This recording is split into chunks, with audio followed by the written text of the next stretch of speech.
Hey everybody, it's Chad Campbell, Certified Functional Medicine Provider with Redesign You and Hope Family Care Center. And I want to give a quick update, just a couple minutes. I told you I was going to give them if I heard them. And so here we go. So again, I want to thank everybody for all of the food and the masks and all the prayers. I did do a little bit longer of a webinar with a friend of mine, an integrated pediatrician, Sheila Kilbane. So if you have any questions about how to address this with your kids, go ahead and check it out. It was a good conversation. Okay, so updates. So now the United States has surpassed China in all the cases, and now we account for 1/6 of all the cases in the entire world. Louisiana was actually labeled the fastest growing by population in the entire world. And now Chicago and Detroit are actually starting to really rapidly grow. So my concern with this is that people are going to start getting desensitized to this now. Even though they're still supposed to be in almost like a lockdown type of thing and things are closed and social isolation, weather's starting to change, things are starting to happen, people are starting to get a little bit stirred up. But this virus is still growing and increasing in our country. It's not going down. And many people are still saying, well, you know, it's going to happen. And you're right, it is. But we still don't understand. Remember from a couple talks ago, that study 10 years down the road with that much higher risk of cardiac and pulmonary disease 10 years after having SARS-1. So we really want to continue to try to protect our loved ones, try to protect those with chronic disease and illnesses.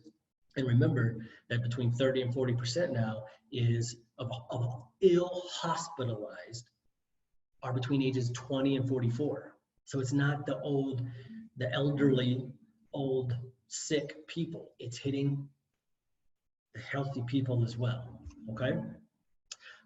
So the other thing is that now maybe a lot of these things are because there's a lot more testing going on, and there is a lot more testing. However, it was just yesterday in New York, the admissions, not positives, but admissions to the hospitals increased by 40%. So it's not just that the numbers are going up from the testing, but the sick that need to be hospitalized is still going up. There's a lot of false positives, false negatives. They said that sometimes people had to be tested up to 7 times in order to get that positive.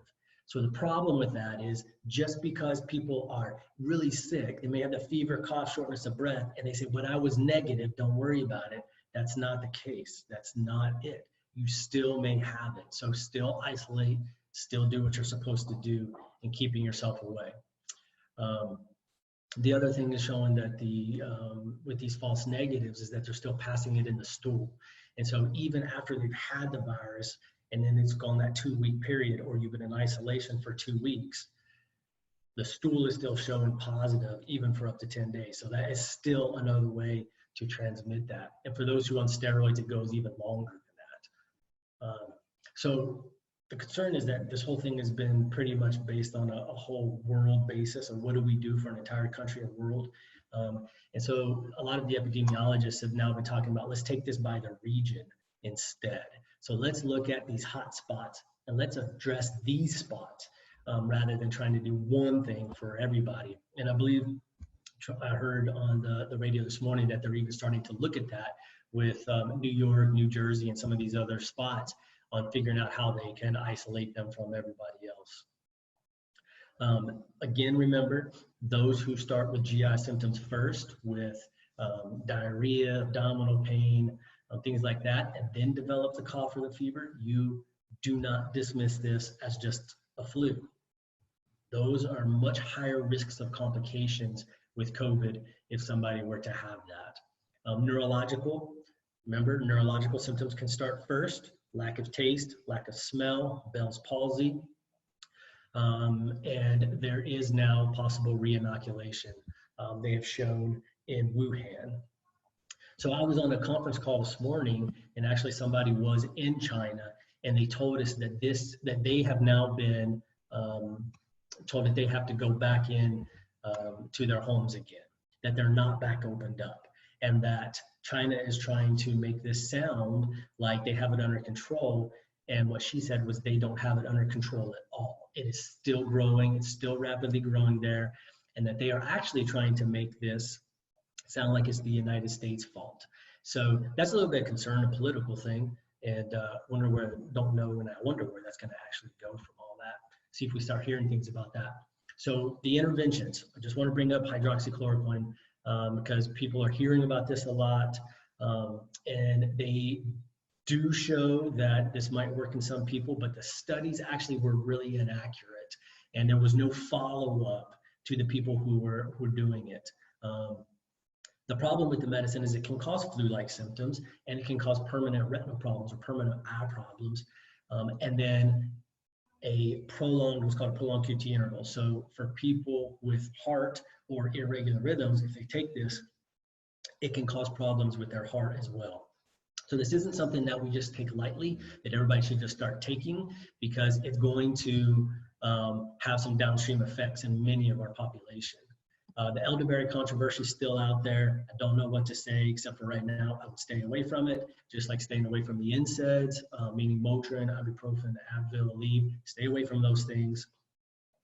Melatonin could be something that helps with this. And melatonin is a very potent antioxidant. One of the issues is that it can suppress insulin levels. So you don't want to take it until in the afternoon, but it's showing that this might be some help. And vitamin C is the big thing right now. And the studies in China did show that they were able to get people out of the hospital very quickly with high doses of IV vitamin C.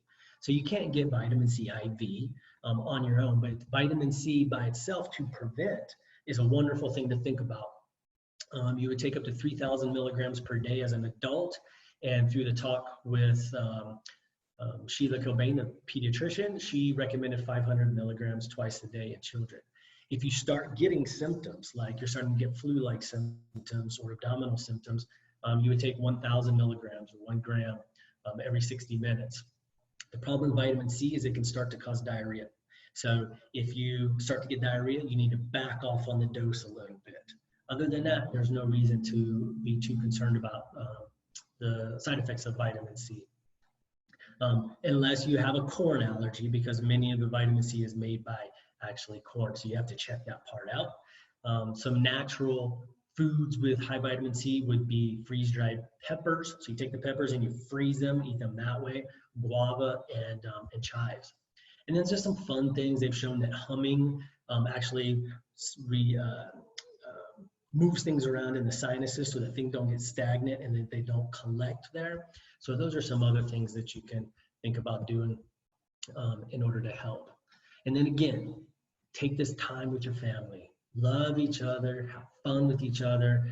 I said it with my talk with Sheila, but I'm going to say it again. I had a lady, 84 years old, in the office, and I asked her, what are you and your husband doing to have fun? What are you guys doing when you're stuck in your house? Your kids are constantly calling you, don't go anywhere. What are you guys doing? And she said, we're falling in love all over again. Talking about memories, talking about each other. Take this time together, you guys. Take this time. Enjoy your families and check out those things that we talked about. Okay? Until next time, I'll keep you updated.